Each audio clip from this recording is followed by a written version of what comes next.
Let's turn our attention to Chelsea now. Look, having just spoken about Manchester United and the mess that we think they're in, there's lots of messages coming in about how well organised Chelsea are. I mean, Dougie has a brilliant comment to make, and he says, Chelsea are a living embodiment of why competition for places is so vital. They often haven't been at their best this season, but every player knows unless they play at full intensity, they'll be replaced by an equally talented player. And Tuchel isn't afraid to upset anyone. And talking about Tuchel, there's lots of comments about his tactical movements tonight. So, Absolute Chelsea say Thomas Tuchel's tactical gamble to switch Callum Hudson-Odoi and Hakim Ziyech's positions for the second half has well and truly paid off.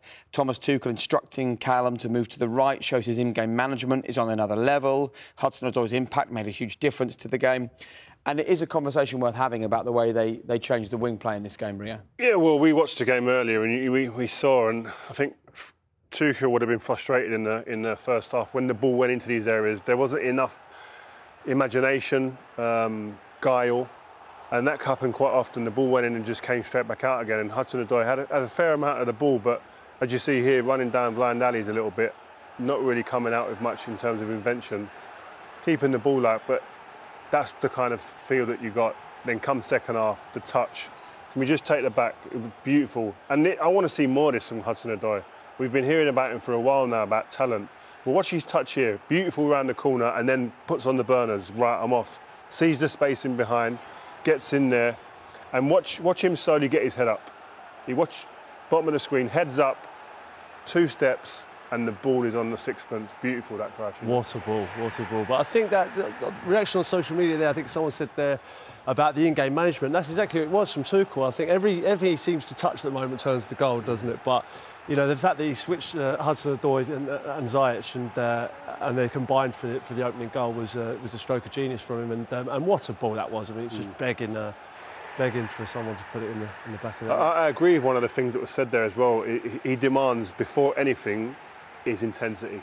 Yeah. We watched him, didn't we, at Stamford Bridge, and we was behind him, and he didn't sit down. He was going crazy. And the thing he was most frustrated at most of the time was people not getting up against people, putting pressure on people. And if you can't do it or won't do it, you will not play in his team. And also something that was said there as well was about the usage of the squad. I think if you, as soon as you find yourself out of the team, you can see the players are hungry to grab that shirt. This is my chance. Loftus-Cheek tonight. Callum Hudson-Odoi.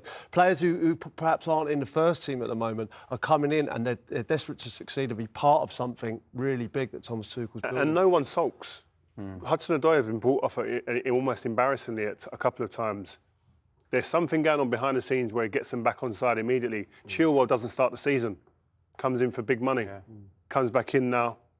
He's affecting games. It's just every single player feels connected to this movement. And where Thomas Tuchel is interesting is he can get to the heads of the players because he has a plan, a very clear plan, and he can change the game during the game. He goes into a game with a plan, but he gets to their hearts as well. So when someone like Ruben Loftus-Cheek gets a chance, having been out of the picture, his first Champions League start for 6 years tonight. Then he comes in and delivers. We've got a comment here saying Loftus was looked down and out and sidelined. Tuchel denied to follow the masses, opted to have an encounter with him, and here he is proving he's a quality player.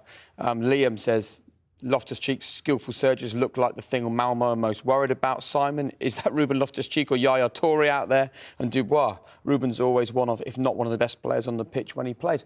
It's such impressive coaching to give someone an opportunity who's not had one and they deliver. I think with Ruben, I think the big thing with him has been that his body's been his biggest problem. He's always gone against him. He's got into the team or got his chance and then all of a sudden his body's broken down. He looks the fittest I've ever seen him in a Chelsea shirt and the opportunity's come again and he's taken it. And I think the name associated with him at the moment, Yaya Toure, if he adds goals to his games, you can start talking like that. But this kid, everything in between, you can see the similarities, the power, the speed of thought, the quick feet, moments you think to yourself, well, you like the comparison to Yaya Toure? Massively. I mentioned it in the game. Crazy. I just feel that he could have that impact. If he adds goals and assists, watch his feet here. Bang, bang, see you later. Turns defence in attack there, sit down. He's a fantastic footballer, hugely talented player, equally as effective and comfortable in these areas up here or just in front of the back four because he's so composed.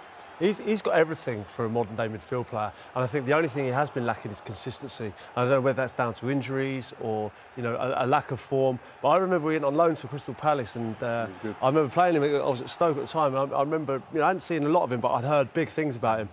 I remember watching him in that game. I told him, I said, I've seen something special here today. I mean, he was a top player. But for whatever reason, he's not found himself or been able to get games. And if he gets a run of games and he continues to perform like this, there's no limit to what he can go to. It's very